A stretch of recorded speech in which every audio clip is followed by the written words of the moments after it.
అన్న ఏంటి ఇప్పుడు ఏదైతే ఈ ధర్మ దీక్ష ఉందో బీసీలకు సంబంధించి, సో మరి అయితే టీడీపీ ప్రభుత్వం కావచ్చు, జనసేన కావచ్చు, ఈ కూటమి ప్రభుత్వం 2 ఏళ్ళు అయితా ఉంది.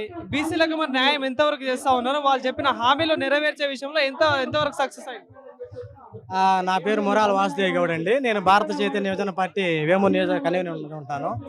మరి మీరు ఒక ప్రశ్న అడిగారు, మరి చంద్రబాబు నాయుడు గారు కానీ పవన్ కళ్యాణ్ గారు కానీ ఇది ఎంతవరకు నెరవేరుస్తారని ఆ ప్రశ్న మీరు అడుగుతున్న అది బాగానే ఉంది. కానీ ఇదే ప్రశ్న మీరు వాళ్ళు కూడా అడగాలి. ఎందుకంటే అధికారం రావడానికి ముఖ్యంగా మేము కూడా మరి ఈ పార్టీలో రాకముందు మరి మేము కూడా ఒక బీసీ సామాజిక వర్గంలో చెందినటువంటి వ్యక్తులు, గౌడ సామాజిక వర్గం. ఇంటింటికి వచ్చి సూపర్ 6 పథకాలని చెప్పి ఆ సూపర్ 6 పథకాల్లో మొట్టమొదటిగా బీసీలకి రక్షణ చట్టం ఇస్తానని చెప్పి ఇచ్చిన మాట అది వాస్తవా కాదా? అలాగే వాళ్ళు పెట్టినటువంటి మేనిఫెస్టోలోనే 33% రిజర్వేషన్ కల్పిస్తానని చెప్పి అన్నారు. అది కల్పించారా అన్నది నేను సూటిగా కూటమి కౌరవ నాయకులు ప్రశ్నిస్తున్నారు. ఓకే, ఇప్పుడు మీరు ఇస్తారా ఎవరని అంటున్నారు. వాళ్ళు ఇవ్వలేదు కాబట్టే రామచంద్ర యాదవ్ గారు మరి గత నెలలో బీసీ సింహగర్జన అనే ఒక కార్యక్రమం పెట్టి మరి మన ఒక ధర్మదీక్ష అన్నారు. ఇది ధర్మదీక్ష కాదు, రాజకీయ కురుక్షేత్ర ధర్మ యుద్ధం. ఎందుకంటున్నానంటారా, మహాభారతంలో కౌరవుల దగ్గరికి అంటే పాండవులు పాలించుకోవడానికి ఒక 5 గ్రామాలు అడిగారు. 5 గ్రామాలు అడిగినప్పుడు కౌరవులు నిరాకరించినప్పుడు అక్కడ ఒక కురుక్షేత్ర సంగమనం జరిగింది శ్రీకృష్ణుడి సారథ్యంలో. అదేవిధంగా మరి బీసీల కోసం 5 అంశాలు పెట్టి అడిగారు ఆయన. అందులో 2-3 అంశాలు మీరు ఇస్తానన్నయ్యే. కొత్తగా చేర్చిన 2 అంశాలు ఏంటది? కార్పొరేషన్ నిధులు విడుదల చేస్తానన్నారు, మీరు విడుదల చేయలా. మరి రిజర్వేషను 33% కాదు 43% కావాలని చెప్పి అడిగారు. ఇదే కదా మేము 2 అడిగింది. మిగతా 3 కదా మీరు ఇస్తానన్నదే కదా. మీరు ఇస్తానని చెప్పి మీరు అధికారంలోకి వచ్చారు కదా, 2 ఏళ్ళు అవుతుంది కదా. మరి 2 ఏళ్లలో మీకు రాజధాని ప్రాంతం మీద గుర్తొచ్చినటువంటి విషయాలు, రాజధాని విస్తరణ మీద గుర్తొస్తున్నటువంటి విషయాల్ని బీసీల కోసం ఎందుకు గుర్తు రావట్లేదు అని చెప్పి నేను సూటిగా ప్రశ్నిస్తున్నాను. బీసీలని కేవలం ఓట్ల కోసమే వాడుకుంటున్నారు ఈ రాజకీయ నాయకులు అంటే ఏం చెప్తారు? ఖచ్చితంగా అడుగుతున్నారు, ఖచ్చితంగా ఓట్ల కోసమే ఆడుకుంటున్నారు. మీరు ఈ రాష్ట్రంలో జనాభా సంఖ్య చూసుకోండి. ఎస్సీ, ఎస్టీ, బీసీ, మైనార్టీ దాదాపు 80% పైబడి ఉంటారు. ఓకే, 175 నియోజకవర్గాలు. 175 నియోజకవర్గాల్లో బీసీలు ముఖ్యమంత్రులు, బీసీ ఎమ్మెల్యేలు, బీసీ మంత్రులు, మన ఎస్సీ ఎస్టీ సోదరులు ఎంతమంది ఉన్నారు అన్నది మీకు ఏమన్నా తెలుసా? 175 నియోజకవర్గాల్లో బీసీలకి కేవలం 36 సీట్లా, మా దళిత సోదరులకేమో 27 సీట్లా. అంటే మేము బీసీలకు ఇచ్చాం, మా దళితులకు ఇచ్చాం అని చెప్పి ఇవ్వడమే తప్పించి మిగతా సీట్లన్నీ తీసుకుంది ఎవరండి? జనాభాని. మరి 33 ఎమ్మెల్యేలు కూడా బీసీ రక్షణ చట్టం కోసం మరి ప్రచారం చేశారు. బీసీ రక్షణ చట్టం కోసం ప్రచారం చేశారు. ప్రచారం చేసిన ఎమ్మెల్యేలు ఎక్కడున్నారో అని నేను అడుగుతున్నా. బీసీల మీద శ్రద్ధ చూస్తుంటే బీసీలుగా ఉండి మీరు గెలిచినటువంటి ఎమ్మెల్యేలు ఇది బీసీలకు ఉపయోగపడేటువంటి అంశాలు ఇవి. ఈ 5 అంశాలు దాంట్లో మేమే కాదు ఎమ్మెల్యేలుగా ఉన్న మీరు కూడా లబ్ధి చేకూరుద్ది. ఒక ప్రశ్న, అంటే బీసీలు ఏకమయ్యే సమయం వచ్చిందా? ఖచ్చితంగా వచ్చింది.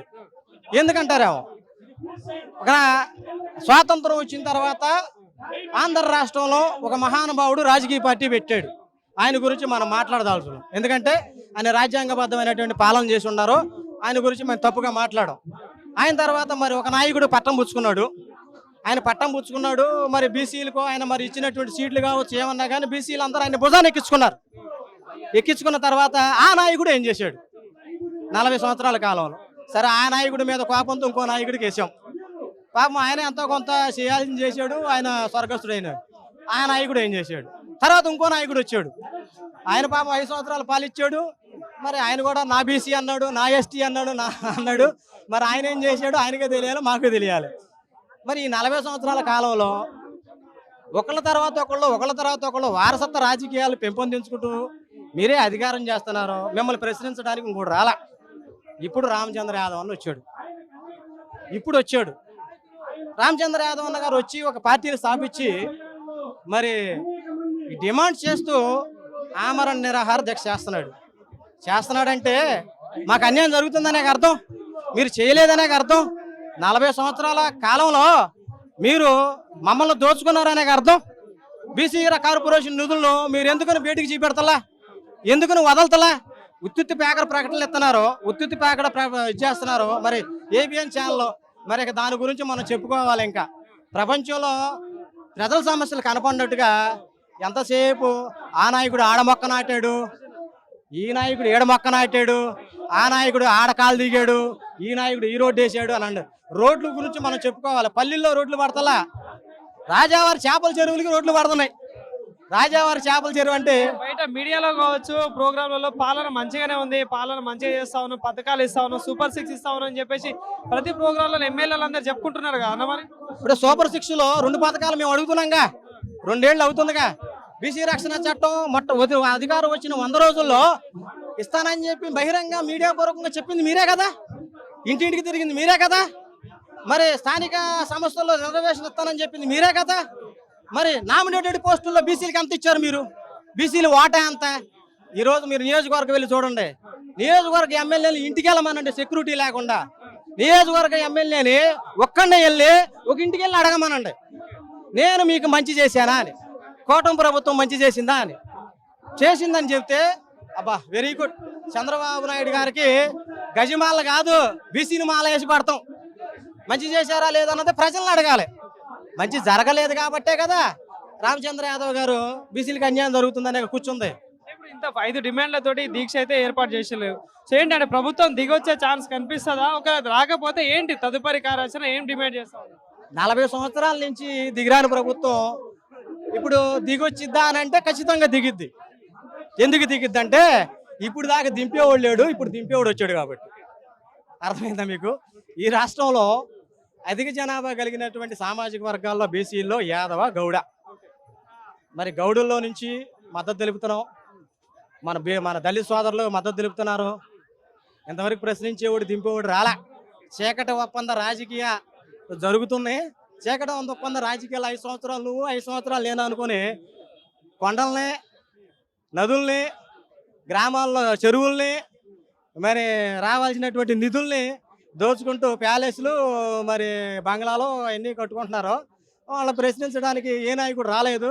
ఈ నాయకుడు వచ్చాడు కాబట్టి ఖచ్చితంగా గుణపం దింపుతాడని మాత్రం బలంగా నమ్ముతున్నాం. ఫైనల్ ఏం చెప్తున్నాను అయితే ఇప్పుడైతే టీడీపీ ప్రభుత్వం, జనసేన ప్రభుత్వం అయితే ఉందో, ఏంటి మళ్ళీ అధికారంలో వస్తాను వాళ్ళు ధీమా వ్యక్తం చేస్తా ఉన్నారు. ఏంటి ప్రజల్లో ఆ సంకేతాలు కనిపిస్తా ఉన్నాయా?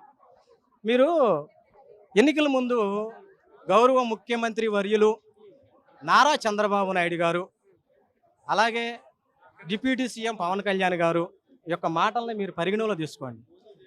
పొంగనూరులో రామచంద్ర యాదవ్ గారి మీద ఘటన జరిగింది. అది అందరికీ యావత్ ప్రపంచం తెలిసినట్టు ఘటన జరిగినప్పుడు చంద్రబాబు నాయుడు గారు రామచంద్ర యాదవ్ గారి గురించి ప్రస్తావన చేశారు.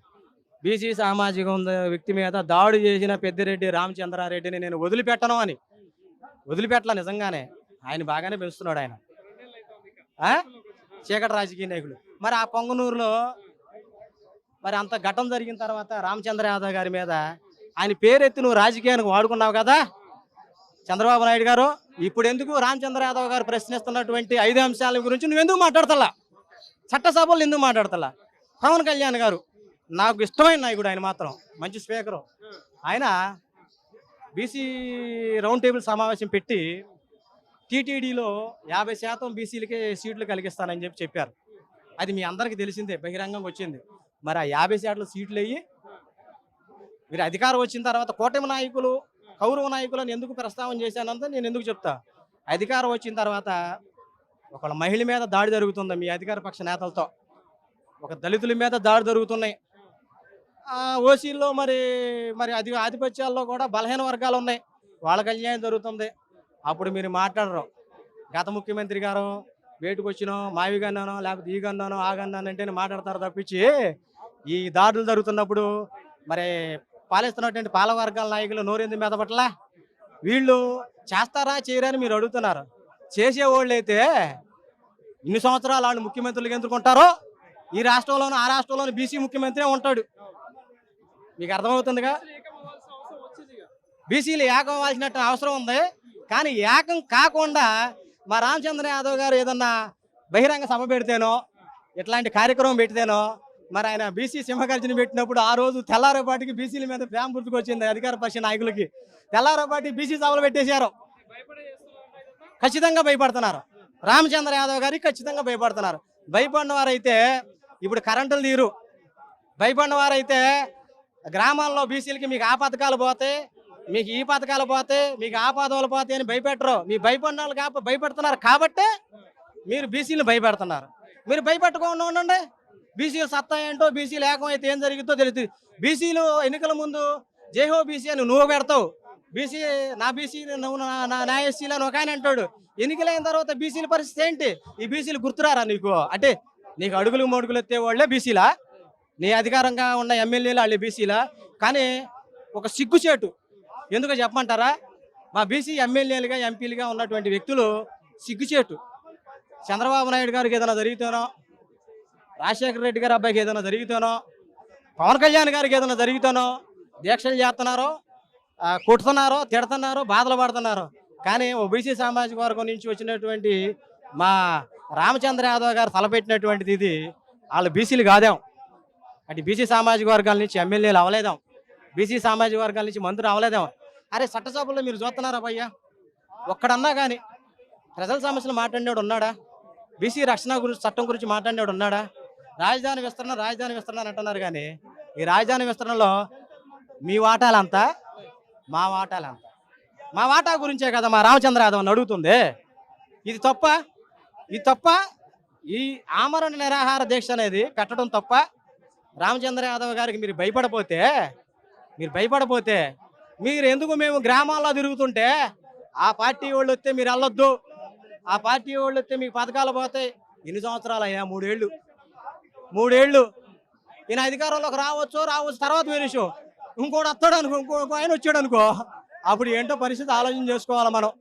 అందుకని మీరు ఇస్తారని మేము అనుకోగానే ఇచ్చేంతవరకు వదిలిపెట్టమని మాత్రం బలంగా చెబుతున్నాం.